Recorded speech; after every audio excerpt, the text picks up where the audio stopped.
Hello Samaritans और मेरे प्यारे सभी बच्चों, आज बोर्ड एग्ज़ाम जो आपका मैथ्स का होने वाला है 12th क्लास में, तो उससे रिलेटेड जो एक टॉपिक है रिलेशन एंड फंक्शन, मैं उस टॉपिक से रिलेटेड आपको बताऊंगा कि उस टॉपिक में आपको क्या क्या थ्योरेटिकल पोर्शन में थोड़ा सा बताऊंगा ब्रीफली कि ये पढ़ने लेंगे, तो उससे आपको चैप्टर तैयार हो जाएगा। साथ ही साथ मैं इसके क्वेश्चन भी सॉल्व कराऊंगा। तो क्वेश्चन सॉल्व कराने से आपको ये पता चल जाएगा कि बोर्ड में किस टाइप के क्वेश्चन, जो 25 में जो भी आपके बोर्ड के क्वेश्चन है वो क्या इस टाइप के क्वेश्चन आने वाले हैं। तो आप ये ध्यान रखिए कि जो भी बोर्ड में क्वेश्चन आएगा वो इसी जो मैं करा रहा हूँ उससे मिलते जुलते ही क्वेश्चन आएंगे। हो सकता है कि यही क्वेश्चन आ जाए रिपीट होके, क्योंकि बहुत चॉइस करके मैंने क्वेश्चन को सिलेक्शन किया है। तो आप इस वीडियो को अगर लास्ट तक देखेंगे तो आपको पता चलेगा कि किस टॉपिक के क्वेश्चंस रिलेशन और फंक्शंस में आते हैं। अच्छा खासा नंबर का ये भी कोशिश करता है। तो मैंने बहुत ब्रीफ वीडियो बनाया है और बिल्कुल कॉन्साइज करके आपको दिया है कि ताकि आप एक नज़र में उसको देख लें। आधे पौन घंटे का टाइम निकाल के आप इसको तेज़ी के साथ करके देख सकते हैं और बहुत आसानी से मैंने इसमें क्वेश्चन सॉल्व कराए हैं। आप उसको सॉल्व कराऊंगा और इसको आप देखेंगे तो आपको पता चलेगा कि रिलेशन। और मेरा ये भी कहना है कि जो आपका बोर्ड एग्ज़ाम है उस बोर्ड एग्ज़ाम को आपको ध्यान रखना है कि हम कितने ज़्यादा से ज़्यादा क्वेश्चनों को सही तरीके से कॉपी में लिखें। क्योंकि कभी कभी क्या होता है कि हम स्पीड में राइटिंग को ख़राब कर देते हैं, गंदी तरीके से लिखते हैं, उससे हमको बोर्ड में मार्क्स नहीं मिलते हैं। तो कोशिश करिए कि आप साफ़ सुथरा रखिए अपने पूरे पेपर को। लास्ट वीडियो में मैंने बताया, अभी बता रहा हूँ कि 2.5 घंटे से ज़्यादा आपको टाइम ना लगे। ये आपकी स्पीड मेंटेन होनी चाहिए ताकि 15-20 मिनट आपको कोई क्वेश्चन नहीं कर पा रहे हैं उसमें देने का, बाकी 15-20 मिनट में आप पूरे अपनी आंसर सीट को बार बार चेक कर सकें, ताकि कहीं हो सकता है कि कुछ ही वजह से आपने कुछ गलत कर दिया हो तो आप उसको सही कर सकते हैं। तो नंबर लाना बहुत ही आसान होता है, बहुत आसान पेपर भी आता है, तो उसमें घबराने की बिल्कुल ज़रूरत नहीं है। घबराना तो आपको वैसे भी नहीं है, आपकी तैयारी हो चुकी है। बस ये एक वीडियो इसलिए है ताकि आप सारे क्वेश्चन, मान लीजिए आपसे कुछ मिस ना हो जाए, इसको मैंने पूरी कोशिश की है। तो इस वीडियो में मैंने सारे क्वेश्चंस दे दिए हैं ताकि आप इसमें जो भी रिलेशन फंक्शन से रिलेटेड चीज़ें आपसे पूछी जा रही हैं वो आपको क्वेश्चन बाय क्वेश्चन, छोटे 1 नंबर के क्वेश्चन, 2 नंबर के, जैसे भी क्वेश्चन आपसे आएंगे तो इसी में से बनेंगे। तो आप देखेंगे तो आप उसको कर ले जाएंगे और बहुत आसानी से। रिलेशन और फंक्शन का टॉपिक है, आप कर ले जाएंगे। तो मैं पहले थोड़ी सी इसकी ब्रीफ आपको थ्योरी बता दे रहा हूँ। तो ब्रीफ थ्योरी में सबसे पहला बात तो यह है कि रिलेशन फंक्शन आखिरकार है क्या, क्या ज़रूरत है। तो मैंने इसमें एक चीज़ है जो बताया है कि जैसे कि हम लोग टेम्परेचर जो अपना नापते हैं वो कैसे नापते हैं कि सेल्सियस है या फ़ारेनहाइट है।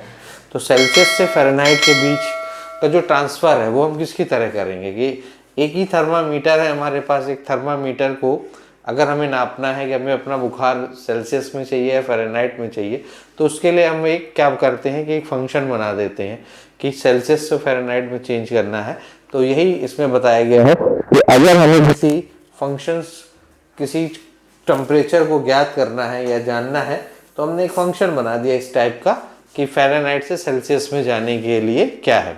तो हमको ये पता है कि रिलेशन क्या है, फंक्शंस क्या है, तो ये क्यों यूज़ करते हैं। तो फंक्शंस का काम ये है, रिलेशंस का काम ये है कि एक फ़ारेनहाइट को सेल्सियस तक ले जाना या सेल्सियस से फ़ारेनहाइट के बारे में जानना, यही हमारा काम होता है फंक्शंस का चेंज करने का, ऑब्जर्व करने का।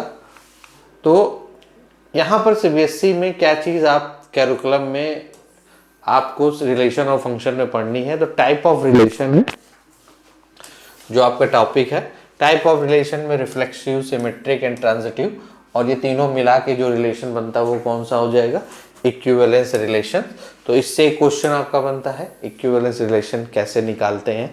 या कभी कभी पूछ देता है सिमेट्रिक है पर रिफ्लेक्सिव ट्रांजिटिव नहीं है, ट्रांजिटिव है पर सिमेट्रिक और रिफ्लेक्सिव नहीं है, या तीनों है तो इक्विवेलेंस क्यों है। तो ये आपको सॉल्व करके वहाँ पर निकालना होता है।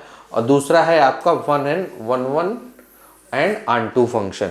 इसके बारे में फंक्शन में जो एक टॉपिक आता है वो क्या है, 1 एंड ऑन-टू फंक्शन। इसको बाइजेक्शन में बोलते हैं। 1 को इंजेक्शन, तो इस तरीके से आपको करना है। सब्जेक्टिव हो जाती है, इंजेक्शन सब्जेक्टिव मिला के आपका क्या बन जाएगा, बाइजेक्शन मैपिंग। तो आपको बाइजेक्शन मैपिंग जाननी होती है। इनवर्स भी कभी कभी, वैसे तो सिलेबस से बाहर है, लेकिन इनवर्स भी मैं 1-2 क्वेश्चन बता दूंगा आपको कि इनवर्स कैसे निकाला जाता है। तो इस तरीके से 1-1 एंड ऑन-टू फंक्शन आपको कवर करना है। फंक्शन में 1-1 ऑन-टू फंक्शन तक आपका सिलेबस का पार्ट है, और टाइप ऑफ रिलेशन में रिफ्लेक्सिव, समेस्टिव, ट्रांजिटिव एंड इक्विवेलेंस रिलेशन। ध्यान रखिएगा, केवल ये बोर्ड एग्जाम के लिए ही मैं बता रहा हूँ। इस अभी जेई से रिलेटेड इसमें कुछ भी नहीं है। जेई का जो पोर्शन है वो अलग से होगा, जेई में काफ़ी कुछ आता है, लेकिन आपका जो इसमें है, जो सीबीएसई बोर्ड में है, उसमें बस इतना ही में से ही क्वेश्चन आपको मिल जाएगा। इसके अलावा आपको बोर्ड एग्जाम के लिए कुछ भी नहीं पढ़ना है। बाकी जेई से रिलेटेड जो भी पढ़ना है उसके लिए हम आपको बाद में एक वीडियो बनाएंगे। तो रिलेशन फंक्शन में आपको ये बोर्ड की तैयारी कराने के लिए काफ़ी कवर्ड टॉपिक है। बेसिकली ये एज पर है हमारा सीबीएसई, एज पर बोर्ड मैंने बनाया है इस वीडियो को, क्योंकि बोर्ड एग्जाम में भी आपको ज़रूरत पड़ती है कि हमें क्या पढ़ना है क्या नहीं, कि कहीं ज़्यादा तो नहीं पढ़ना है, कहीं कम तो नहीं पढ़ना है। इस बात को ध्यान देना है, क्योंकि जेई के चक्कर में हम क्या करते हैं, कभी कभी कुछ ज़्यादा पढ़ जाते हैं और बोर्ड एग्ज़ाम में वो चीज़ नहीं आती है और हमें ज़रूरत नहीं है, तो हम क्यों उसको रिवीजन करें। अभी जो चीज़ करंट में चल रही है, हमें तो पेपर देना है अपना, तो पेपर देने के हिसाब से ही हम पढ़ते हैं जो हमें वहाँ पे नंबर दिला दे, क्योंकि बोर्ड एग्ज़ाम तो हमें नंबर के लिए चाहिए।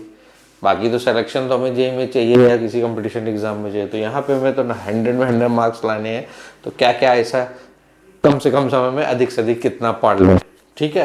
तो उसके लिए ज़रूरत है कि हम उसी चीज़ को मैंने ध्यान में रखकर, बोर्ड को ध्यान में रखकर ये पूरा बनाया है, ठीक है। तो आगे चलते हैं। तो ये कवर्ड हो जाएगा। अब कह रहा है कि रिलेशन क्या है, तो a relation is a set, subset of A cross A, Cartesian product of two sets A cross A का आपको पता ही है कि कार्टेशियन प्रोडक्ट जो होगा वही हमारा ऑर्डर्ड पेयर निकालते हैं। Ordered pair A comma B बना लेते हैं किसी सेट को ऑर्डर्ड पेयर में, फिर उसके बाद उसका कार्टेशियन प्रोडक्ट कराते हैं। तो relation in A set A is a subset of Cartesian. तो रिलेशन क्या है, the subset of A cross, यानी रिलेशन के अंदर मतलब ए क्रॉस ए का जो भी रिलेशन बने उनका जो सबसेट होगा वही हमारा रिलेशन कहलाता है। और रिलेशन क्या होता है, R is subset of A cross B, ठीक है। तो ए आर बी की तरह भी लिखते हैं, सब आपको पता ही है, इसमें मैं कुछ बताना नहीं है। तो जो जानने वाली चीज है एक नंबर में वो ये क्या है कि number of relation A cross A का नंबर ऑफ रिलेशन क्या होगा। यानी कि अगर number of A element P है और number of B element Q है, तो नंबर ऑफ रिलेशन क्या हो जाएगा ए क्रॉस ए का 2 की पावर पी स्क्वायर, क्या हो जाएगा 2 की पावर पी स्क्वायर। वैसे नंबर ऑफ रिलेशन अगर हमें बी क्रॉस बी में निकालना है, यानी ए क्रॉस ए यानी सेम सेट के लिए हो जाएगा तो 2 की power P square, B cross B में हो जाएगा 2 की पावर क्यू स्क्वायर। तो ये याद रखिएगा, एक एक नंबर में पूछा जा सकता है क्वेश्चन, ठीक है।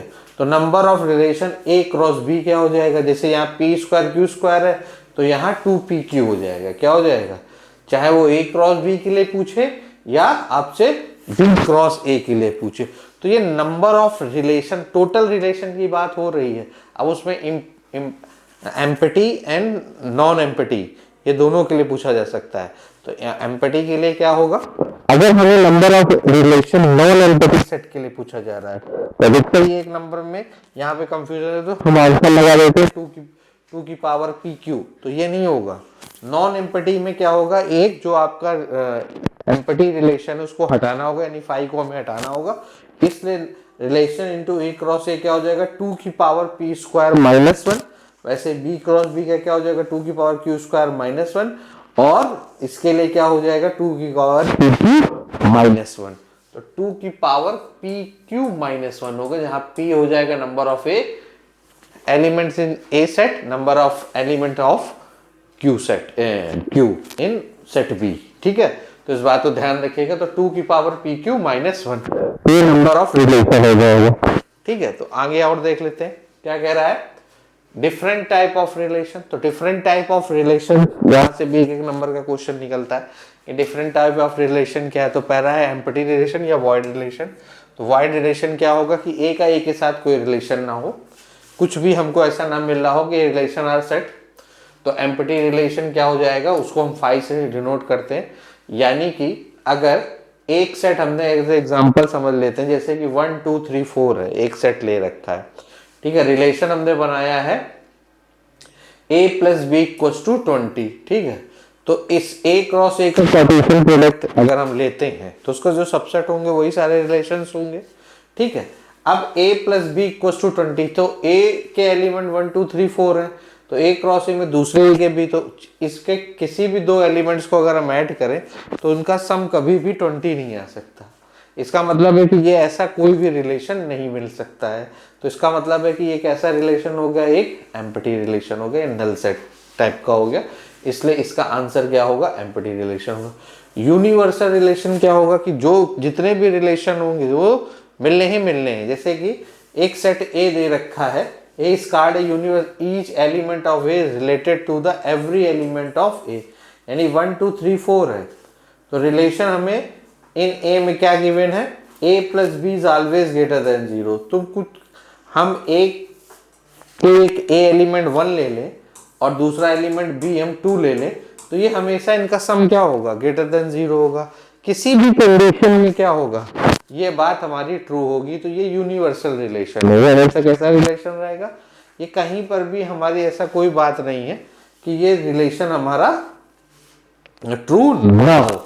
या अगर हम यहाँ a plus B equal to 0 कर दें तो a plus B equal to 0 भी ये क्या हो जाएगा, ये बन जाएगा एम्प्टी रिलेशन बन जाएगा, क्योंकि a प्लस बी कुछ भी करेंगे कभी भी 0 नहीं आएगा, 0 से बड़ा आएगा लेकिन कभी भी 0, तो एम्प्टी रिलेशन बन जाएगा। इस बात को ध्यान रखना। तो यूनिवर्सल के लिए तो कंडीशन बिल्कुल फुलफिल है, a plus B is always greater than 0। जैसे 1 प्लस 1 भी अगर कर देंगे तो भी हमारे पास क्या आ जाएगा, ग्रेटर देन 0 आ जाएगा। तो ये यूनिवर्सल रिलेशन हो गया।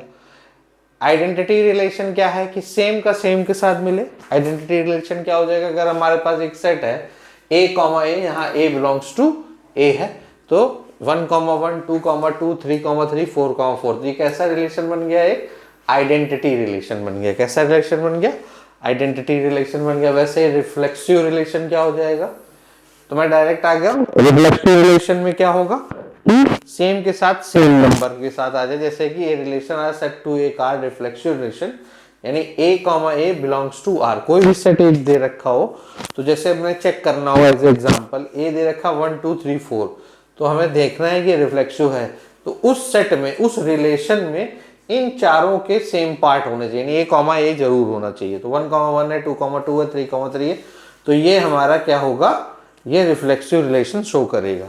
सेम दूसरे में देख लेते हैं, 1 कॉमा 1 2 कॉमा 2 3 कॉमा 3 4 कॉमा 4। भले ये एलिमेंट है हमारे पास, ये हमें ऑर्डर पेयर में एक एलिमेंट है, लेकिन यहाँ तक तो हमारा पूरे सेट के एलिमेंट रिफ्लेक्सिव रिलेशन को शो कर रहे हैं, तो ये भी रिफ्लेक्सिव होगा। थर्ड में भी देख लीजिए कि ये चीज मिल रही है, 1 कॉमा 1 2 कॉमा 2 3 कॉमा 3 4 कॉमा 3, तो ये भी हमारा क्या होगा, एक रिफ्लेक्सिव रिलेशन शो करेगा। तो ये पूरा सेट क्या हो गया, हमारा रिफ्लेक्सिव रिलेशंस को शो कर रहा है, इसलिए सारे ही रिफ्लेक्सिव रिलेशन के हैं। इसके बाद सिमेट्रिक आ जाता है। सिमेट्रिक में क्या कहता है, अगर a comma B belongs to है तो b कॉमा ए भी बिलोंग्स टू a होना चाहिए। तो सिमेट्रिक रिलेशन क्या कह रहा है कि अगर a comma B belongs to r है और b कॉमा ए भी क्या होना चाहिए, उसी रिलेशन मतलब सेट के अंदर ही हो। तो a कॉमा बी अगर r में है तो b कॉमा ए भी r में हो, जहां a कॉमा बी क्या कर रहा है, बिलोंग्स टू b कर रहा है। तो जरा देख लेते हैं, यानी 1 2 3 4 है, तो जरा गौर करिए, यहाँ पर a ये है, b ये, तो 1 कॉमा 1 तो b कॉमा ए भी हो गया, तो ये तो हमारा सिमेट्रिक हो गया। ये देखो 1 कॉमा 2 है तो 2 कॉमा 1 होना चाहिए है, 3 कॉमा 3 है तो 3 कॉमा 3 है, तो ये भी हमारा क्या हो गया, सिमेट्रिक रिलेशन दे दिया। वैसे यहाँ पर 1 कॉमा 1 2 कॉमा 2 3 कॉमा 3 4 कॉमा 4, तो ये तो आपस में सिमेट्रिक हो गए, ठीक है। अब 2,3, अगर 2,3 है तो 3,2 कहीं मिलना चाहिए, तो 3,2 ये मिलना है, ठीक है। अब ये 1,3 है तो 3,1 मिलना चाहिए, तो वो भी है। तो ये भी हमें क्या दिखा रहा है कि ये एक सिमेट्रिक रिलेशन शो कर रहा है, ये रिलेशन, तो ये भी एक सिमेट्रिक रिलेशन हो जाएगा, ठीक है। उसका a कॉमा बी है तो b कॉमा बी भी उसके अंदर ही होना चाहिए, उस रिलेशन r के अंदर, ठीक है। वैसे ट्रांजिटिव में क्या होगा कि अगर a comma B belongs to r है, b comma C belongs to r है, तो a कॉमा सी भी बिलोंग्स टू r होना चाहिए, तो ये हमारा ट्रांजिटिव रिलेशन हो जाएगा। तो जरा देख लेते हैं कि ट्रांजिटिव रिलेशन क्या है। ट्रांजिटिव रिलेशन जैसे कि एक एग्जाम्पल तुम्हें दे रखा 1 2 3 4, ये रिलेशन r का दे रखा है, तो जरा देखो 1,1 2,2 3,3, तो जरा देखो क्या ये हमको ट्रांजिटिव देगा या नहीं देगा, जरा देख लेते हैं। अगर 1,1 है, 2,2 है और 3,3 है, ठीक है, 1,1 2,2 एंड 3,3, तो ये हमारा ट्रांजिटिव रिलेशन की तरह शो करेगा या नहीं करेगा, तो जरा गौर करें। तो ये ट्रांजिटिव रिलेशन शो, तो अगला देख लेते हैं ट्रांजिटिव रिलेशन। ट्रांजिटिव रिलेशन क्या है? A relation R is a set A is called transitive relation. तो A comma B belongs to R है, ठीक है, B comma C belongs to R होगा, तो इसका मतलब A comma C belongs to R होना चाहिए। तो ये हमारा रिलेशन क्या कहलाता है? ट्रांजिटिव रिलेशन होता है। इसकी दूसरे तरीके से उसको दूसरी डिफिनेशन ये कह सकते हैं कि A comma B belongs to R है और B comma C does not belongs to R है, तो भी ये ट्रांजिटिव की तरह हो जाएगा। तो हम एज एग्जांपल अगर देखें तो यहाँ पर ये जो सेकंड कंडीशन लग रही है कि यहाँ 1,1 है लेकिन 1,2 जैसा कुछ नहीं है, तो ये ट्रांजिटिव रिलेशन हमारा शो कर देगा, इसलिए ये ट्रांजिटिव रिलेशन है। इसके बाद जो रिलेशन आता है वो बेटा आता है हमारा क्या? Equivalence relation. तो इक्विवेलेंस रिलेशन क्या है? इक्विवेलेंस रिलेशन है रिलेशन इज सेट, जो ये सारे सेट रिफ्लेक्सिव आपका रखे, सिमेट्रिक रखे, तीनों सेट जो रखे और आपका ट्रांजिटिव रखे, तो उस टाइप के तीनों ही सेट सेटिस्फाई हो जिस रिलेशन में, तीनों ही रिलेशन जिसमें सेटिस्फाई हो, वही हमारा क्या कहलाएगा?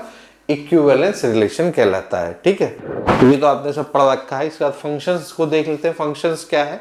फंक्शन हमारा क्या है कि जहां पर अगर हम फंक्शन की बात करें तो फंक्शन में आपने पढ़ाई है कि जो भी एलिमेंट होंगे, function from x to y is rules corresponding that the each element of x, उसके सारी वैल्यू हमें कहाँ मिलनी चाहिए? y पे मिलनी चाहिए, यानी x जो है हमारा खाली नहीं होना चाहिए। तो x में अगर a b c है तो इसकी मैपिंग जरूर होनी चाहिए y के एलिमेंट के साथ, तो ये फंक्शन कहलाएगा, ठीक है। तो फंक्शन का कभी भी डोमेन वाला पार्ट खाली नहीं होना चाहिए, सब हर एक एलिमेंट की एक इमेज मिलनी ही चाहिए। एक इमेज मिल रही है सबकी सब, ये भी आप जानते हो। अगर एक से ज्यादा इमेज मिल गई किसी की तो वो फिर वो फंक्शन नहीं कहलाएगा, यानी कि एक पॉइंट की एक ही इमेज होगी।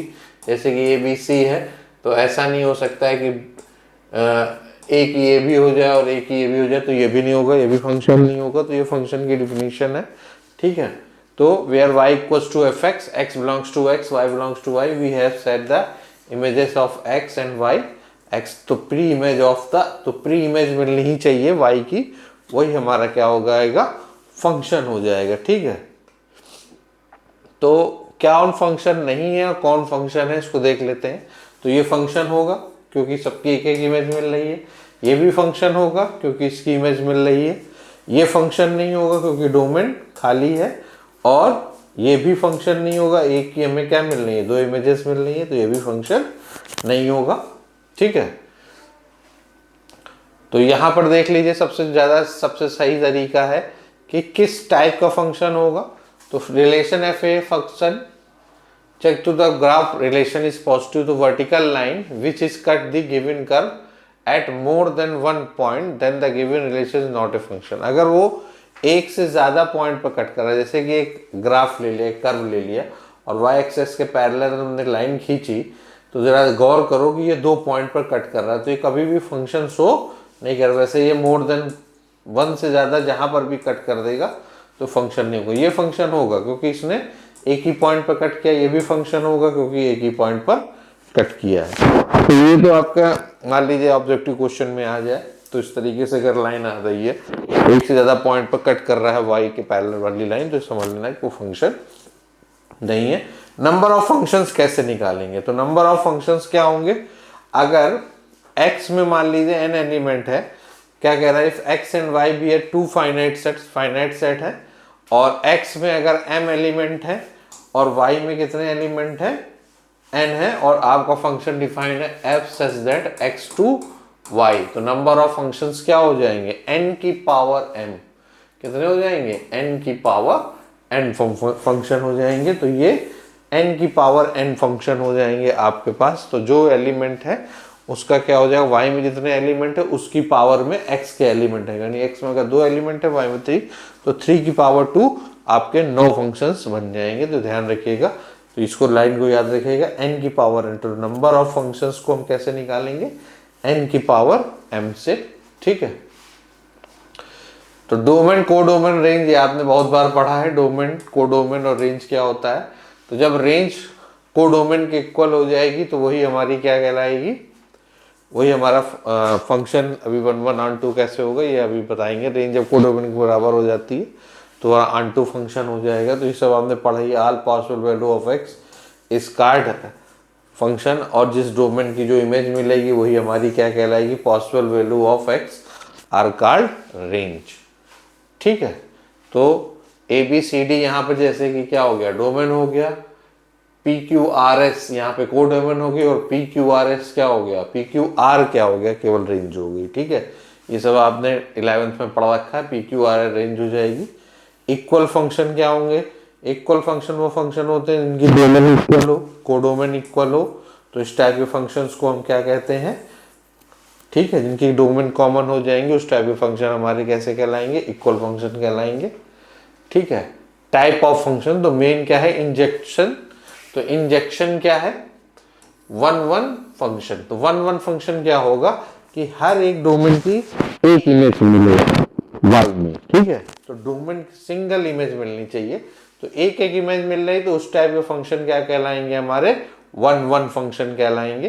तो ये function different element of A have a different image, तो डिफरेंट एलिमेंट की डिफरेंट इमेज मिलेगी, तभी फंक्शन हमारा 1 1 कहलाएगा। यानी कि उसका कहने का मतलब, अगर function fx1 equals to fx2 है तो आपकी वैल्यू हमेशा क्या आएगी, x1 इक्वल्स टू x2 आएगी। तो ये फंक्शन हमारा क्या हो जाएगा, 1 1 फंक्शन हो जाएगा। 1 1 फंक्शन जानने का तरीका आपको ने पढ़ा ही है कि अगर फंक्शन पूरी तरह इंक्रीजिंग या डिक्रीजिंग है तो फंक्शन कैसा होगा, हमारा 1 1 फंक्शन होगा।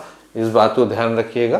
तो clearly 1 1 function is not 1 1 function because two distinct element x1 and x3 have the same image। अगर सेम इमेज रखेंगे तो कभी भी वो 1 1 फंक्शन नहीं होगा। जैसे कि ये हो गया x1 x3 की सेम इमेज है तो ये 1 1 फंक्शन नहीं है, जबकि ये हमारा 1 1 फंक्शन है।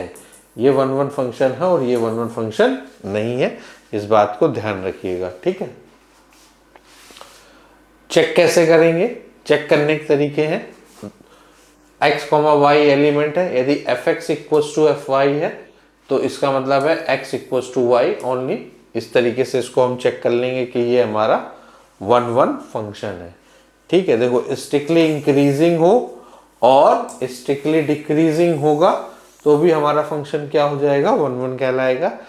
तो ये ध्यान रखिएगा, उसको डिफ्रेंशिएट करके भी आप निकाल सकते हो कि वो हमारा 1 1 फंक्शन है, यानी कि स्ट्रिक्टली इंक्रीजिंग है तो भी 1 होगा, स्ट्रिक्टली डिक्रीजिंग लेस देन 0 है तो भी वो हमारा क्या हो जाएगा, 1 1 फंक्शन हो जाएगा। ठीक है, तो इस तरीके से चेक कर लेंगे। अब देखिए ये भी क्या है, एक प्रकार से ax प्लस b एक पॉइंट पर कट कर रहा है, यहाँ पर भी एक पॉइंट पर कट कर रहा है, और ये डिक्रीजिंग है और ये इंक्रीज कर रहा है। तो ये हमारा फंक्शन कैसा हो जाएगा, इंजेक्शन हो जाएगा, 1 1 फंक्शन हो जाएगा। अगर फंक्शन 1 1 नहीं है, एक से ज्यादा इमेज बनाता है तो उसको कौन सा फंक्शन कहते हैं, मैनी वन फंक्शन। ठीक है, fx is not 1 1 function, it is called 1 1 function. इसके बाद हम बात कर लेते हैं ऑन-टू फंक्शन की। ऑन-टू फंक्शन क्या है, सर्जेक्शन। ठीक है, तो सर्जेक्शन का मतलब क्या है, जहां पर रेंज और कोडोमेन इक्वल हो जाए, रेंज एंड कोडोमेन इक्वल हो जाए, यानी कि हर एक इमेज की प्री इमेज मिलेगी तो ही वो फंक्शन हमारा क्या हो जाएगा, ऑन-टू फंक्शन हो जाएगा।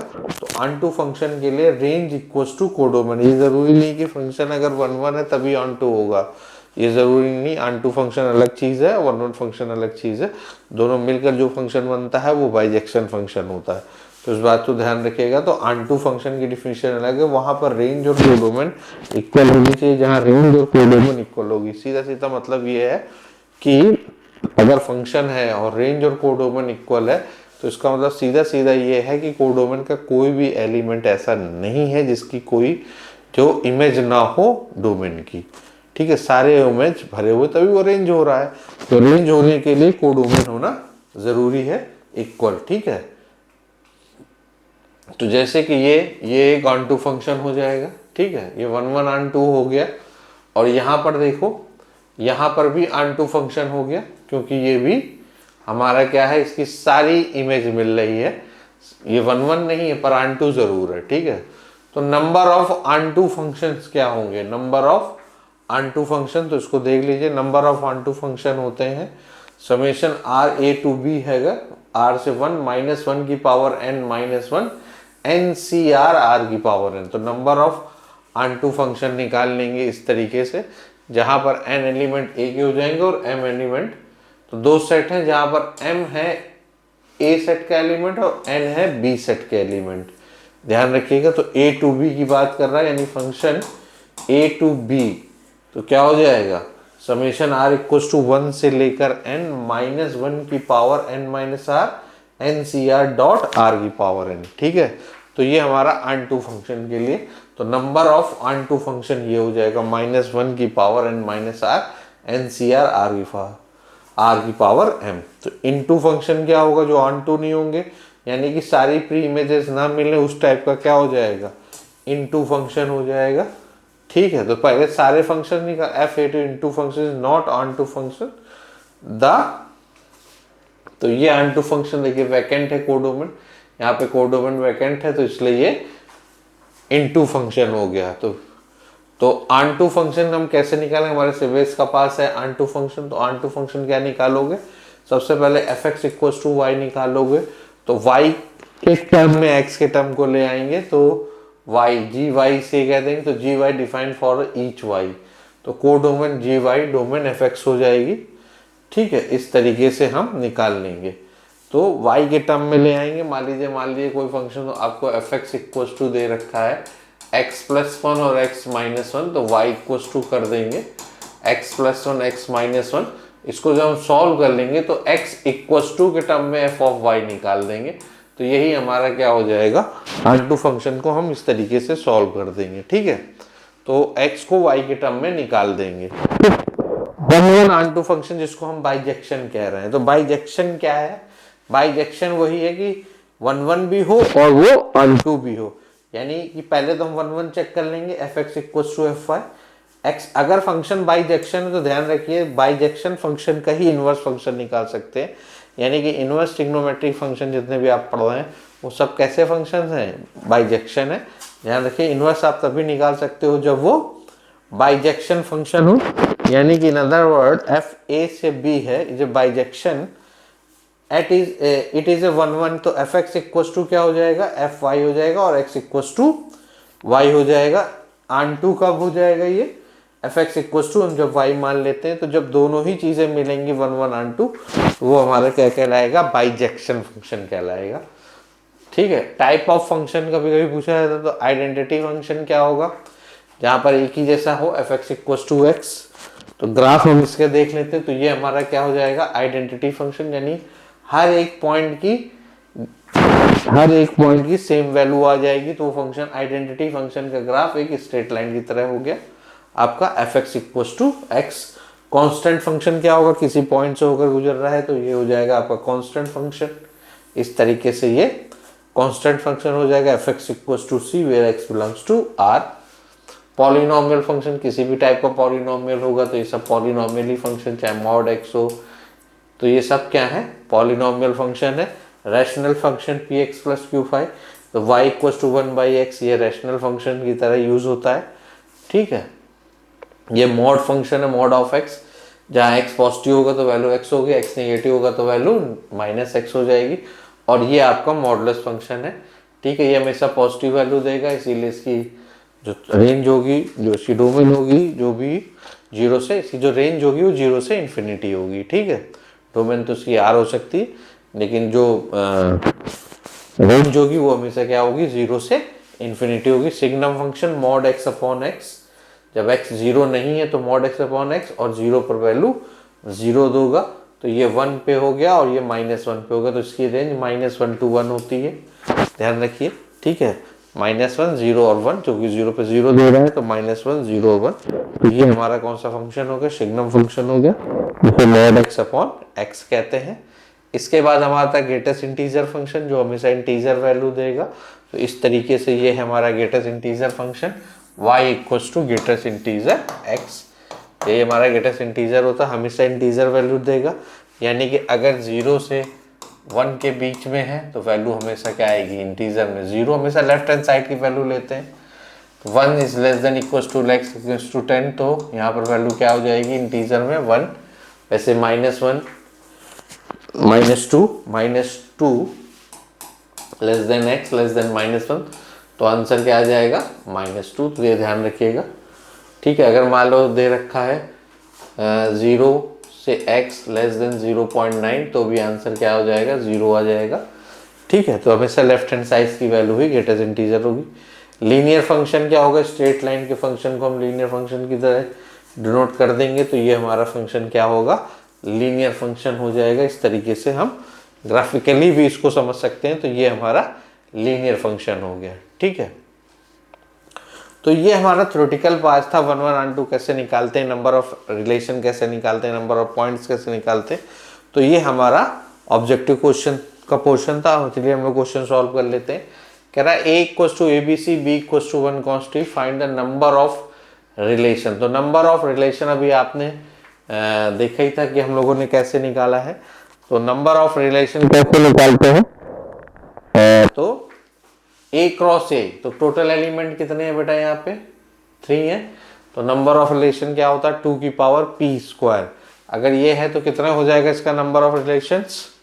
तो नेक्स्ट क्वेश्चन देख लेते हैं। नेक्स्ट क्वेश्चन क्या है, let R be the equivalence relation in the set A given by, तो ये इक्विवेलेंस रिलेशन हमको दे रखा है a, b 2 device a minus b, तो right the equivalence class of 0। अगर क्लास पूछ रहा है इक्विवेलेंस क्लास, तो 0 से ये रिलेशन कहाँ पे डिफाइंड हो रहा है, जो इक्विवेलेंस क्लास है हमको वो देखना है कि तो इक्विवेलेंस क्लास निकालने के लिए हम देख लेते हैं कि a माइनस b में वो कौन कौन से हैं जो 2 से डिवाइड हो जाएंगे। तो 2 से डिवाइड होने वाले जो रिलेशंस बनेंगे, वो एक तो बनेगा 0,2 का 0-2 बनेगा, ये भी 2 से डिवाइड हो जाएगा, या 2-0, और दूसरा हमारा बनेगा 0 और 4 का 0-4 या 4-0। तो ये होंगे, इसका मतलब द इक्विवेलेंस क्लास ऑफ 0 हमारी कौन सी हो जाएगी, अगर हम इक्विवेलेंस क्लास, तो वो हो गए 2 और 4। तो इक्विवेलेंस क्लास हमारी क्या होगी यहाँ पे 2,4 की इक्विवेलेंस क्लास यहाँ पर बनेगी। तो ये इक्विवेलेंस क्लास निकालते हैं इस तरीके से कि जो बोल रहा है, तो 2 से डिवाइड तो इवन नंबर ही होंगे, तो इवन नंबर के लिए 2 और 4 ही यहाँ इवन है, तो 0-2 0-4, तो एक नंबर का क्वेश्चन है, तो सीधा सीधा 2 और 4 इसके क्या हो जाएंगे इक्विवेलेंस क्लास हो जाएंगे। नेक्स्ट क्वेश्चन देखते हैं। तो नेक्स्ट क्वेश्चन क्या कह रहा है कि a b दे रखा है, is a function a to b, ये 1 1 है या नहीं है, तो 1 1 तो बेटा है, तो 1 1 तो सीधा सीधा दिख रहा है, क्योंकि f ऑफ 1 की वैल्यू आपको क्या दिख रही है 4, f ऑफ 2 की वैल्यू क्या दिख रही है 5, f ऑफ 3 की वैल्यू क्या दिख रही है 6, सबके डिफरेंट इमेजेस है, इसलिए फंक्शन कैसा हो जाएगा 1 1, एक नंबर का क्वेश्चन है, ये 1 1 क्वेश्चन नंबर हो जाएगा। कह रहा है right the fog fr to r gr to r r given by fx mod of x gx निकालना है, यानी कि हमें f o gx निकालना है, तो वो क्या हो जाएगा f ऑफ gx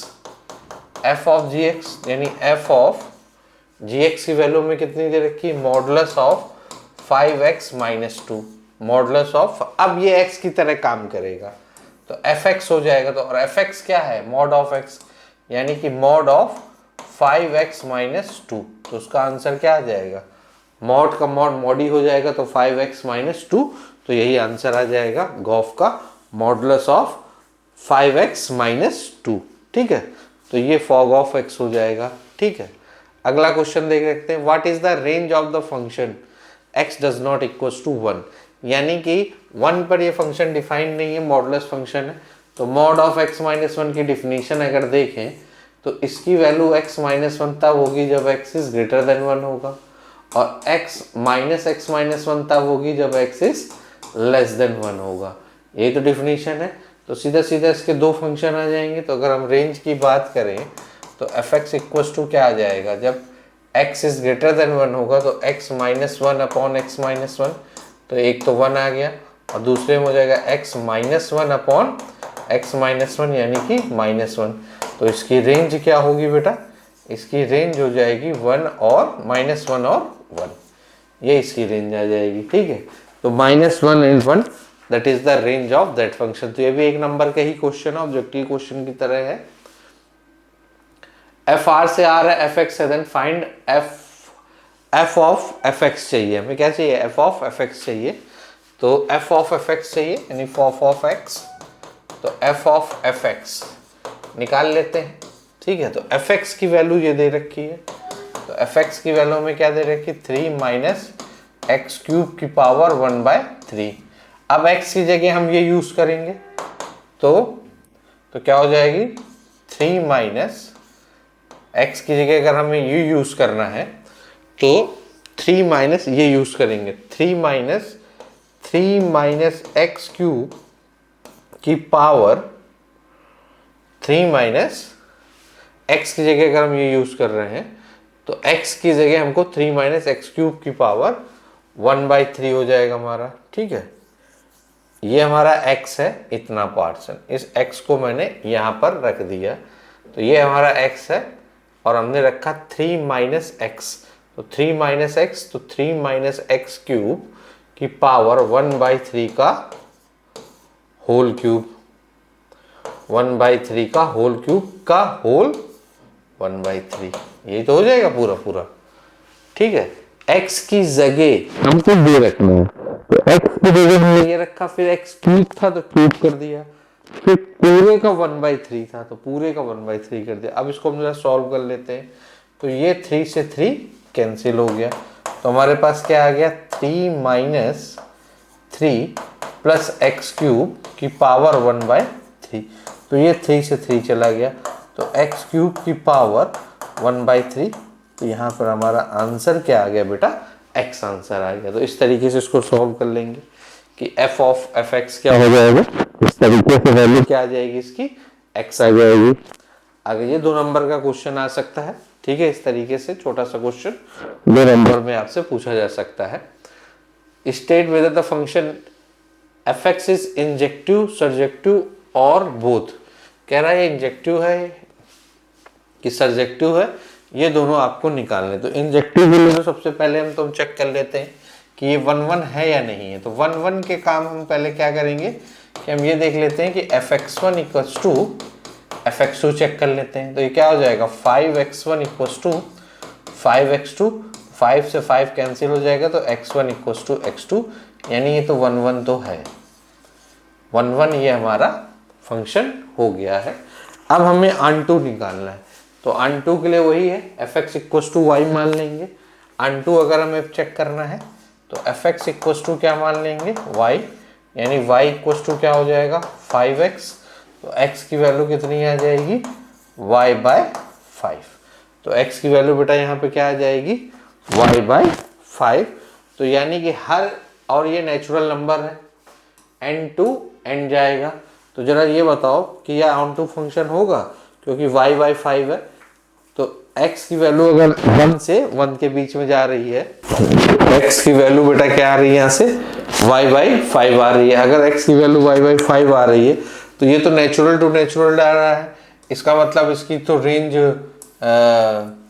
फ्रैक्शन में भी आ रही, p/q रैशनल नंबर पे भी आ रही है, तो इसका मतलब है कि रेंज कभी भी, range does not equals to codomain, codomain के इक्वल नहीं आ रही है, क्योंकि रेंज तो रियल नंबर भी दे रही है। रियल नंबर का मतलब है कि रैशनल नंबर के अंदर इरेशनल, तो यहाँ पर जो आपका नेचुरल नंबर होती है कोडोमेन दे रखी है, और यहाँ पर तो रैशनल नंबर आने, रियल नंबर भी पार्ट आ रहा है, तो इसका मतलब है कि हमारा जो ये रेंज है कोड, तो ये अनटू तो नहीं है, तो इसका मतलब इसका आंसर क्या है? ये केवल इंजेक्टिव है, और अगर इंजेक्टिव है तो इसका मतलब बाइजेक्टिव, यानी बोथ तो हो ही नहीं सकता। जब अनटू नहीं है तो इसका मतलब है कि ये बाइजेक्टिव हो ही नहीं सकता। तो नेक्स्ट क्वेश्चन देख लेते हैं। नेक्स्ट क्वेश्चन क्या कह रहा है?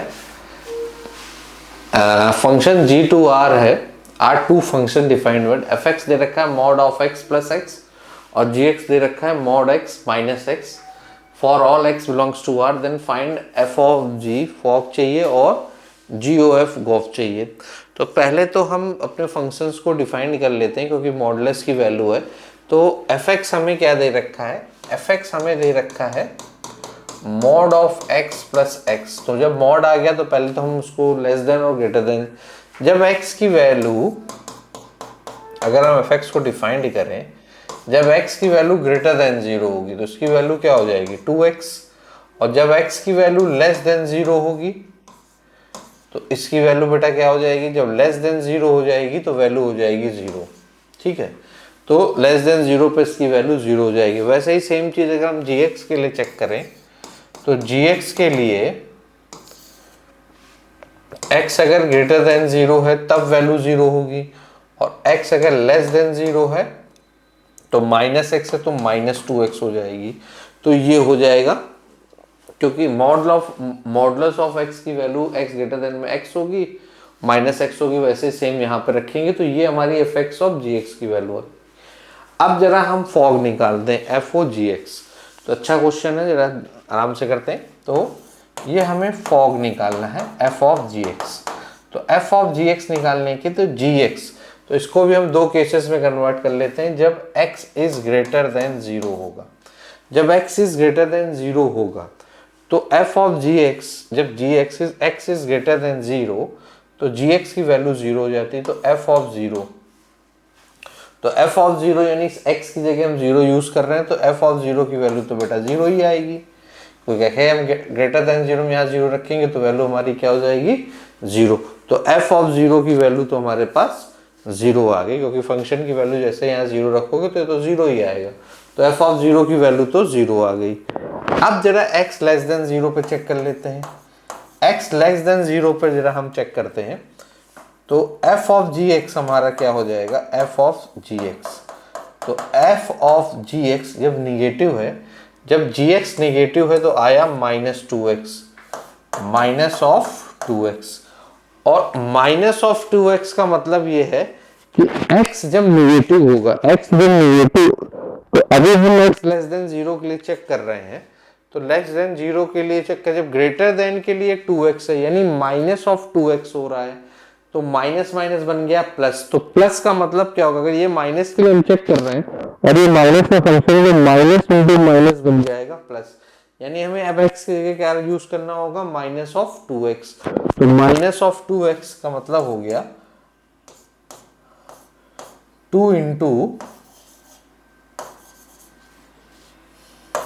तो माइनस ऑफ 2x की जगह हो जाएगा माइनस ऑफ 2 इंटू, क्या कर देता हूं 2 इंटू माइनस ऑफ 2x, तो ये हमारे पास आ जाएगा minus of 4x, minus of 4x।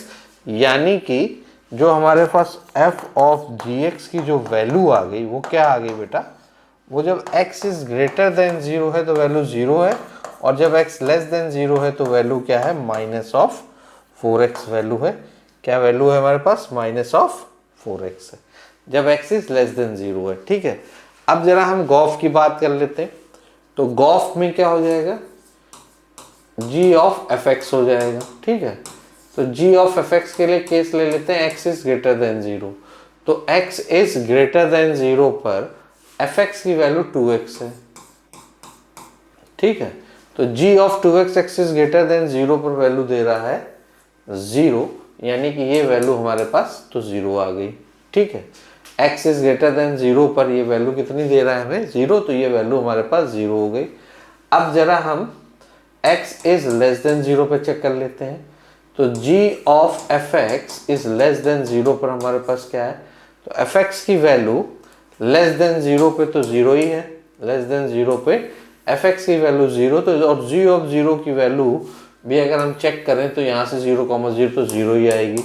यानी कि गॉफ की जो वैल्यू आएगी, गॉफ की वैल्यू हमारी आ जाएगी एक 0, चाहे x लेस देन 0 हो चाहे x ग्रेटर देन 0 हो, गॉफ की वैल्यू हमेशा क्या आ जाएगी, हमारे पास 0 ही आ जाएगी।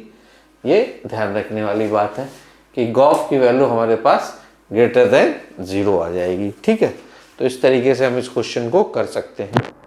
नेक्स्ट क्वेश्चन देख लेते हैं। कह रहा है कि if r is a relation defined on the set of natural number n as follows. ठीक है, r x, y belongs to x belongs to n, y belongs to n and 2x plus y equals to 24, Then they find the domain and range of the relation R. Also find the R is an equivalence relation or not. तो सबसे पहले तो हमको इसके relation बनाने होंगे, तभी हम इक्विवेलेंस रिलेशन निकाल पाएंगे कि ये रिलेशन कैसे हैं। तो सबसे पहले तो हम डोमेन और रेंज ही निकाल लेते हैं। तो ये एक रिलेशन हमें दे रखा है और ये भी कह रखा है कि x और y नेचुरल नंबर है। तो जरा हम देख लेते हैं कि क्या आएगा हमारा अगर हम इसको चेक करें। तो हम पहले x की वैल्यू 1 रख के देखते हैं। तो जैसे हम x की वैल्यू 1 रखेंगे तो y की वैल्यू हमारे पास आ जाएगी 22। x की वैल्यू 2 रखेंगे तो y की वैल्यू हमारे पास हो जाएगी 20। x की वैल्यू 3 रखेंगे तो y की वैल्यू हो जाएगी हमारे पास 18। x की वैल्यू 4 रखेंगे तो y की वैल्यू हो जाएगी हमारे पास 16। ऐसे ही हम रखते चले जाएं और x की वैल्यू जैसे ही हम 11 रखेंगे तो y की वैल्यू हमारे पास कितनी आ जाएगी, 2 आ जाएगी। y की वैल्यू कितनी आ जाएगी, 2 आ जाएगी। और x की वैल्यू जैसे ही हम 12 रखेंगे तो y की वैल्यू क्या आ जाएगी हमारे पास, 0, जो कि नेचुरल नंबर नहीं है। इसका मतलब यहाँ तक तो हमें जाना ही नहीं है। तो x, तो जो रिलेशन बना हमारा r, जो r रिलेशन बना वो किस तरीके का बनेगा फिर, तो 1,22, 2,20, 3,18, 4,16, इस तरीके से रिलेशन हमारा 11,2, ये हमारा रिलेशन बन गया। ठीक है, 1,22। तो डोमेन हमारी क्या हो जाएगी, डोमेन यही हो जाएगी। तो डोमेन ऑफ x क्या हो जाएगा, जो पहला एलिमेंट होता है 1, 2, 3 डॉट डॉट डॉट 11 तक। और रेंज हमारी क्या हो जाएगी, रेंज हमारी हो जाएगी 2, 4, 6 डॉट डॉट डॉट 20, 22 तक। ये हमारी रेंज हो जाएगी। नहीं, ये लिखी हुई है वही रेंज होगी, 22, 20, 18, 16 जो भी, ये हमारी रेंज हो जाएगी जो y के टर्म में लिखी हुई है। ठीक है, तो ये रेंज हो जाएगी। अब कह रहा है कि इक्विवेलेंस रिलेशन है कि नहीं। तो सबसे पहले हम रिफ्लेक्सिव चेक कर लेते। तो रिफ्लेक्सिव होने के लिए 1,1 होना चाहिए रिलेशन के अंदर। तो 1,1 जैसा तो कोई रिलेशन हमारे पास नहीं है, तो इसका मतलब है कि ये रिफ्लेक्सिव नहीं है। इसके बाद सिमेट्रिक की बात कर लेते हैं।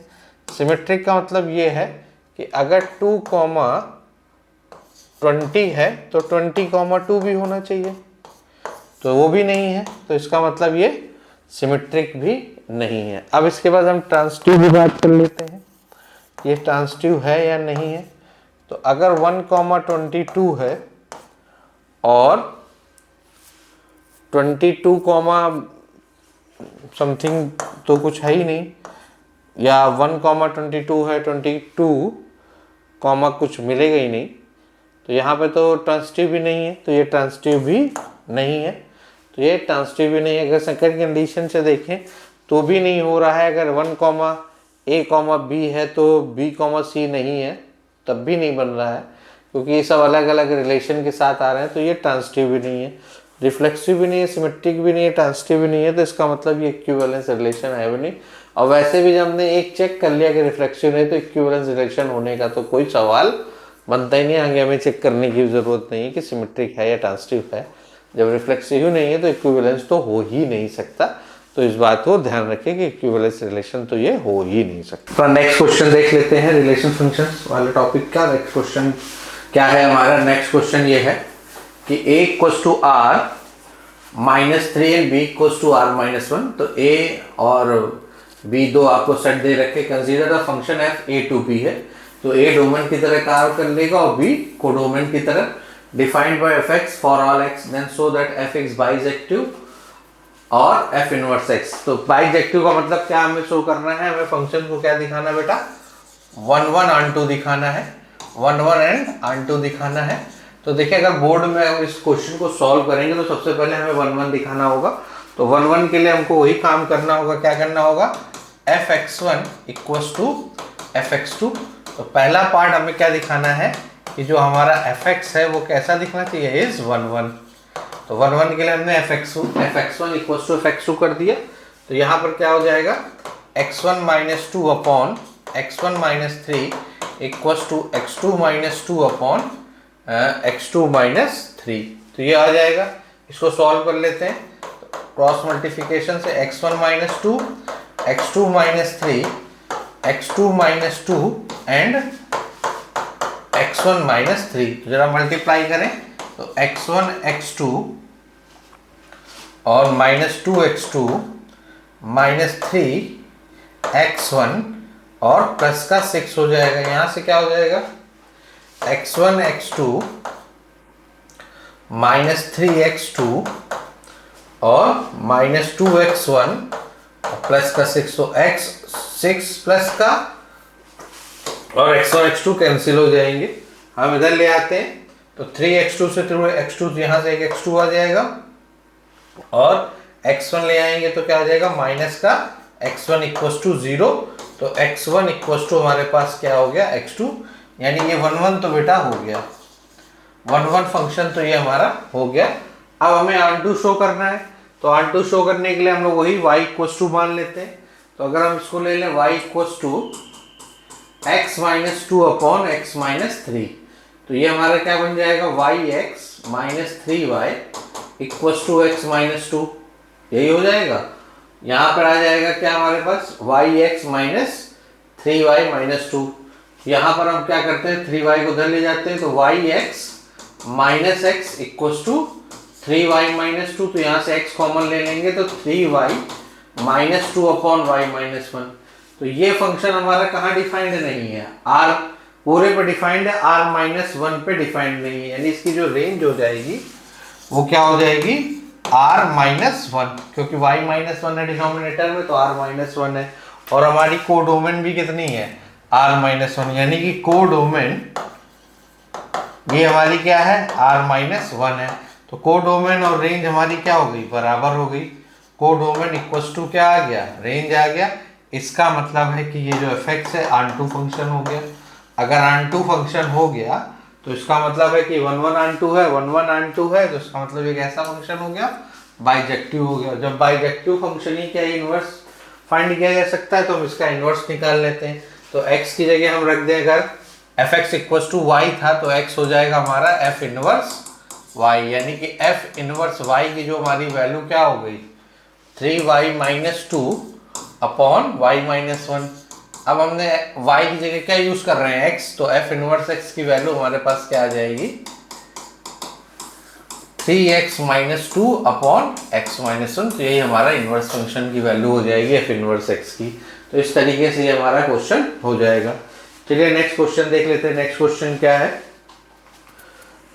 कह रहा है a इक्वल टू 1 2 3 n है and r is the relation, a cross a का रिलेशन दे रखा है बेटा, defined by A B R C D दे रखा है। If a plus D equal to b plus C है and a comma b comma c comma d is a cross a, prove that r is equivalence relation. तो equivalence relation निकालना है, तो equivalence relation के लिए हमें क्या निकालना है, रिफ्लेक्सिव पहला होना चाहिए, रिफ्लेक्सिव हो, सिमेट्रिक हो और क्या हो, और ट्रांजिटिव हो, ये तीन चीजें हमको चाहिए, ट्रांजिटिव चाहिए, रिफ्लेक्सिव चाहिए और सिमेट्रिक चाहिए। ठीक है बेटा, तो पहले तो तुमको पता होना चाहिए, अगर कोई रिलेशन है तो रिलेशन हमेशा कम्यूटेटिव होता है, कम्यूटेटिव रिलेशन होता है। कम्यूटेटिव का मतलब क्या है कि अगर 1 2 उसका एडिशन हमेशा क्या होगा, कम्यूटेटिव हो जाएगा। तो यहाँ पर हमें क्या दे रखा है, a plus D equal to B plus C. तो रिफ्लेक्सिव के लिए अगर हम इसको प्रूफ करें, अगर a क्रॉस a की बात कर रहा है, यानी कि 1 2 r 1 2 ले लें, अगर हम एक ऐसा फंक्शन ले लें 1 2 r 1 2, तो देखो हम क्या लिख सकते हैं, 1 प्लस 2 इक्वल्स टू 1 प्लस 2। अगर इसको रिवर्स करके भी लिखेंगे तो भी क्या हो जाएगा, 1 प्लस 2 2 प्लस 1। तो ये कम्यूटेटिव रिलेशन शो कर रहा है, इसका मतलब ये फंक्शन हमारा a क्रॉस a पर रिफ्लेक्सिव होगा। तो ये रिफ्लेक्सिव है, ठीक है, रिफ्लेक्सिव है। अब हमें क्या शो करना है, सिमेट्रिक।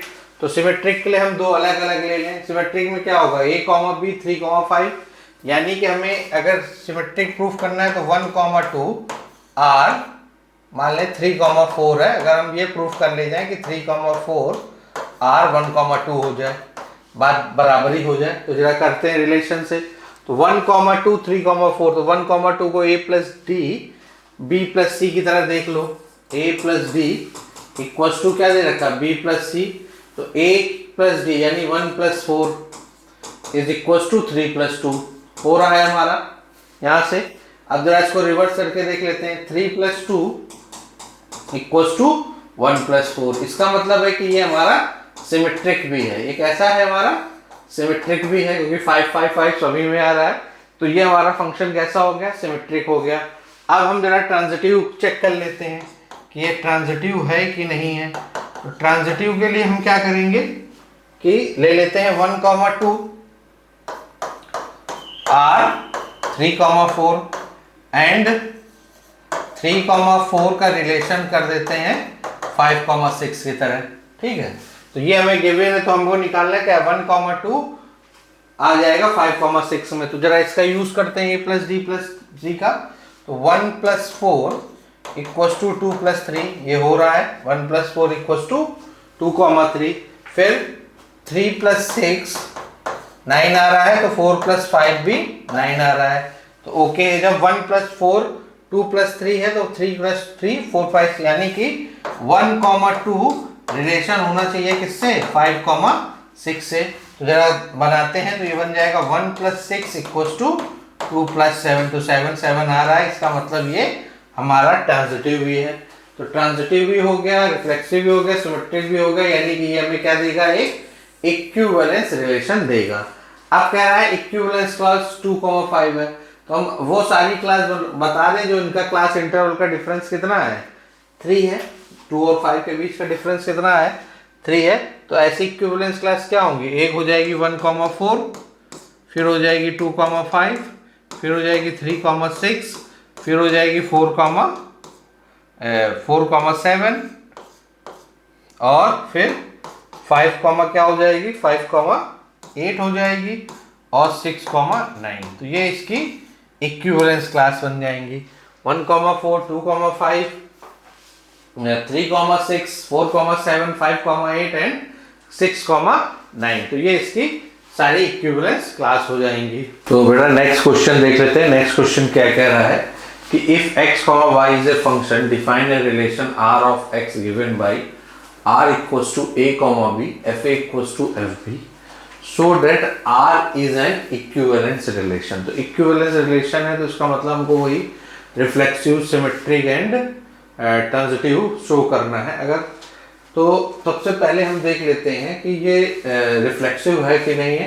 तो fa equals to F B दे रखा है जब a इक्वल्स टू b में है।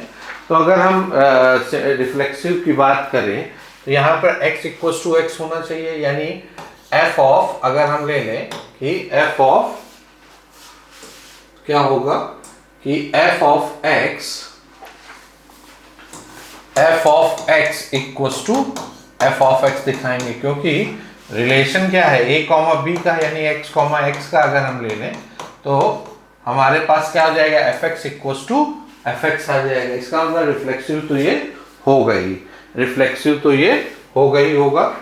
तो रिफ्लेक्सिव में हमको क्या प्रूफ करना है, रिफ्लेक्सिव के लिए प्रूफ क्या करना है कि जो r हमारा जो डिफाइंड है वो x, x सच दैट हो इस तरीके से, तो हम क्या कहेंगे, fx इक्वल्स टू fy। तो ये रिफ्लेक्सिव तो हमारा हो जाएगा, क्योंकि a, b की तरह दे रखा है, यानी x, x की तरह हम इसको शो कर सकते हैं, यानी कि a, b तो fx और fx के इक्वली हो जाएगा। ठीक है, अब हम इसको देख लेते हैं कि सिमेट्रिक है कि नहीं है।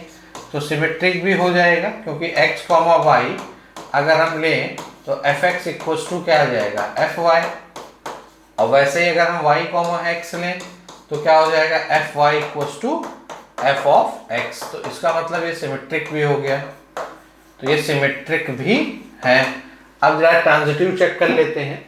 ट्रांजिटिव के लिए हम क्या करें कि x, y एक रिलेशन बना देते हैं और उसी प्रकार y, z बना देते हैं एक रिलेशन।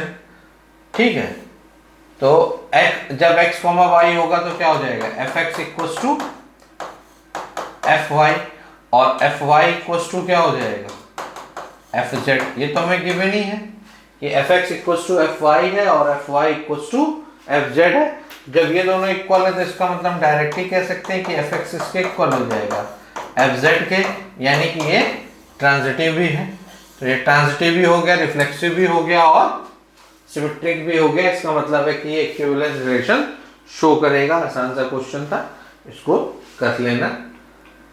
ठीक है, प्रूव दैट द रिलेशन इतना एक 1, 2, 3, 4 सेट दे रखा है R A B modulus of A minus B is even in A equivalence relation. तो कह रहा है कि इक्विवेलेंस रिलेशन हो और modulus of A minus B ऐसा टर्म है जो इवन है। तो इक्विवेलेंस के लिए सबसे पहले हम रिफ्लेक्सिव शो करेंगे।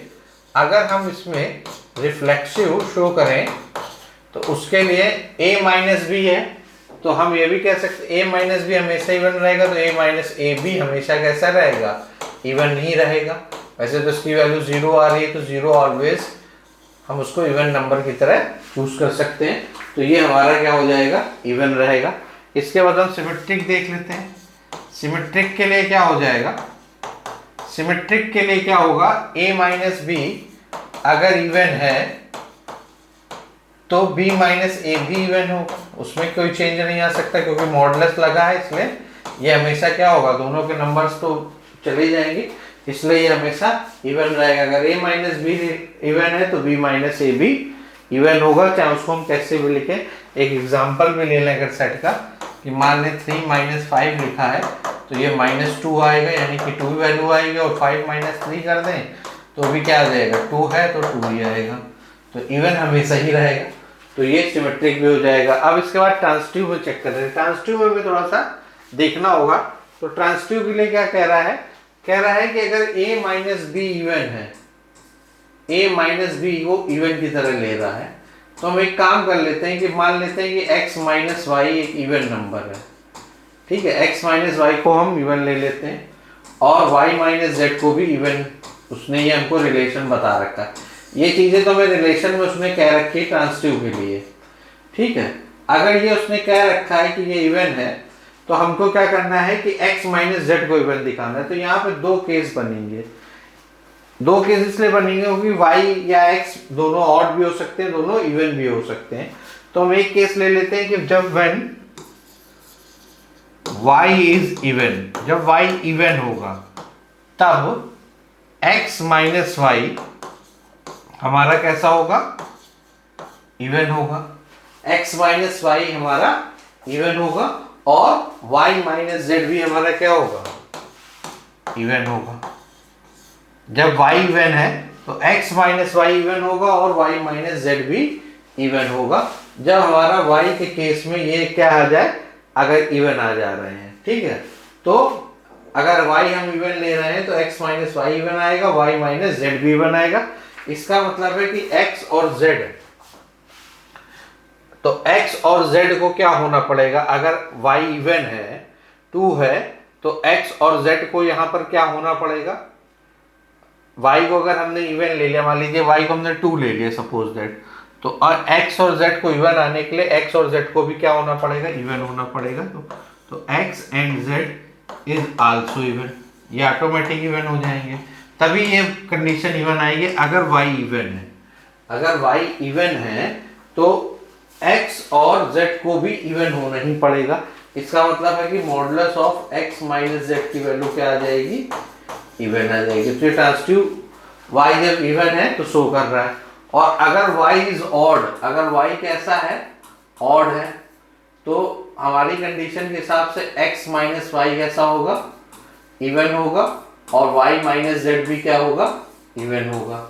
वो ये कह रहा है अगर y ऑड है और तो फिर x और z कैसे होंगे, तो x को भी ऑड होना पड़ेगा तभी इवन नंबर मिलेगा, और z को भी ऑड होना पड़ेगा, x को भी ऑड होना पड़ेगा और z को भी ऑड होना पड़ेगा। और दो ऑड नंबर का जो डिफरेंस होता है वो हमेशा एक इवन नंबर होगा। यानी कि अगर हम 1 माइनस 3 करें तो देखिए एक ऑड ही नंबर आएगा हमारे पास, एक इवन नंबर आएगा। जैसे 3 माइनस 5 करें तो भी ऑड, दो ऑड है, तो x और z को यहाँ ऑड होना पड़ेगा। इसका मतलब इनका डिफरेंस हमेशा इवन आएगा, तो ये इवन हो जाएगा। तो ये दो केस अराइज होंगे, जब y इवन होगा और y ऑड होगा। तो इस क्वेश्चन को इस तरह ट्रांजिटिव के लिए करेंगे। तो ये तीनों चीजें मिल रही हैं, इसका मतलब है कि ये हमारा फंक्शन कैसा हो गया, इक्विवेलेंट रिलेशन शो कर रहा है। तो ये हमारा इक्विवेलेंट रिलेशन शो करेगा। नेक्स्ट क्वेश्चन देख लेते हैं क्या कह रहा है। नेक्स्ट क्वेश्चन कह रहा है कि f n to n है, इज डिफाइंड है n plus 1/2, n is odd, n/2 if n is even for all n। तो हमें फंक्शन को बाइजेक्टिव दिखाना है। अगर फंक्शन इंपॉर्टेंट क्वेश्चन है, ध्यान रखिएगा। वैसे तो सारे इंपॉर्टेंट है, लेकिन ये भी इंपॉर्टेंट क्वेश्चन सबसे ज्यादा मोस्ट इंपॉर्टेंट है। तो बाइजेक्शन हमें दिखाना है। तो बाइजेक्शन का मतलब हमें 1 1 on 2 दिखाना है। तो 1 1 on 2 के लिए अगर n ऑड है तो ये कंडीशन है, n इवन है तो ये कंडीशन है। तो एक काम करते हैं, n ऑड है तो हम n को 1 रख लेते हैं। अगर 1 है तो ये ऑड कितने का जाएगा, यानी 1 + 1/2, यानी कि वैल्यू इसकी आ जाएगी 1। ठीक है। और n इवन है तो हम n की वैल्यू यहाँ पे 2 रख लेते हैं। तो 2/2 ये भी क्या आ गया, 1 आ गया। इसका मतलब है कि ये 1 1 तो नहीं होगा, क्योंकि दो अलग अलग एलिमेंट्स की, मतलब अगर वो ऑड है तो भी 1 दे रहा है और इवन है तो भी 1 दे रहा है। तो दो अलग अलग एलिमेंट की एक ही इमेज नहीं हो सकती है, मतलब एक इमेज नहीं होगी दो अलग अलग एलिमेंट्स की। तो 1 1 के लिए क्या होता है कि दो इमेजेस नहीं होंगी एक ही एलिमेंट की। कैसे होगा कि हमारे पास जैसे 1 रख रहे हैं एक एलिमेंट और दूसरा एलिमेंट 2 रख लें और दोनों की सेम इमेज आएगी, तो मैनी 1 की क्वालिटी होगी, 1 1 की तो क्वालिटी होनी, इसलिए ये 1 1 नहीं होगा। अब इसके बाद हम onto देखते हैं, ये onto है कि नहीं है। तो onto के लिए हम क्या करेंगे, ये onto है कि नहीं है वो चेक कर लेते हैं। तो onto के लिए हमको इसको चेक करना पड़ेगा कि ये ऑड है या इवन है। मान लीजिए कि n इज ऑड, अगर n ऑड है तो onto के लिए f is onto है। तो इफ n इज ऑड है तो हम कहेंगे कि 2n - 1 इज ऑड। तो 2n - 1 भी ऑड ही होगा, क्योंकि 2 के साथ मल्टीप्लाई किया है -1, तो ये ऑड नंबर हो जाएगा। तो 2n - 1 इज ऑड है। तो जब n ऑड है तो हमारे पास f2n - 1 की वैल्यू क्या हो जाएगी, f2n - 1 की वैल्यू जब रख के देखेंगे तो 2n - 1 + 1/2, ये 1 से 1 कैंसिल हो जाएगा तो हमारे पास n आ जाएगा। ठीक है। और अगर हम n इज इवन ले लें, यानी n को अगर हम इवन ले लें तो हम n की जगह हम 2n रख सकते हैं। n की जगह हम 2n यूज कर लें, यानी f ऑफ 2n की वैल्यू क्या हो जाएगी, 2n/2, यानी इसकी वैल्यू भी n आ गई। यानी n जब हम इवन ले रहे हैं तो n जब ऑड ले रहे हैं तो n आ रही है, n जब इवन ले रहे हैं तो भी हमारे पास क्या आ रहा है, n आ रहा है। और इसका मतलब है कि ऑड पे भी n आ रहा है और इवन पे भी n आ रहा है, सेम वैल्यू आ रही है। रेंज क्या है, रेंज हमारी यहाँ पर किसके इक्वल आ गई, range is equals to codomain आ गई। अगर रेंज इक्वल है कोडोमेन के तो इसका मतलब है कि ये फंक्शन जो है fn, ये क्या है, fn is a bijection. fn कैसा फंक्शन हो जाएगा, बाइजेक्शन हो जाएगा। तो ये fn इज onto होगा, बाइजेक्शन नहीं होगा। fn इज onto फंक्शन होगा, बाइजेक्शन नहीं होगा। fn इज onto हो गया, ये fn इज onto, क्योंकि 1 1 नहीं है, 1 1 ना होने की वजह से ये onto होगा पर बाइजेक्शन नहीं होगा। तो fn is not bijective function, तो ये बाइजेक्टिव फंक्शन नहीं है। ठीक है। तो इस तरीके से ये सारे रिलेशन और फंक्शन के मैंने इंपॉर्टेंट क्वेश्चन करा दिए हैं। वीडियो को लास्ट तक देखने के लिए बहुत बहुत धन्यवाद। स्मार्ट अचीवर्स बोर्ड की परीक्षाओं की तैयारी आपकी करा रहा है, तो इस बात को ध्यान रखिए कि हमको किस तरीके से क्वेश्चन पेपर सॉल्व करना है, बहुत ध्यान से करिएगा। और आसान पेपर तो नहीं कहूँगा कि आएगा, लेकिन जैसा भी पेपर आएगा आप उसको करिए और मेहनत से साथ करिए। तो एग्जाम्पलर को ज़्यादा से एग्जाम्पलर के टॉपिक लगाइए, एग्जाम्पलर एनसीईआरटी एग्जाम्पलर को जरूर सॉल्व करिए जाइएगा एग्जाम में, क्योंकि उससे क्वेश्चन बहुत ज़्यादा आ सकते हैं। एनसीईआरटी आपने लगा रखी है तो एग्जाम्पलर अगर रह गई है तो उसको भी छुट्टियाँ चल हैं, आप उसको लगा लीजिए तो ज़्यादा सही रहेगा। बहुत अच्छा रहेगा। बहुत बहुत धन्यवाद लास्ट तक देख रहे हैं, चैनल को सब्सक्राइब और लाइक करते रहिए। बहुत बहुत धन्यवाद।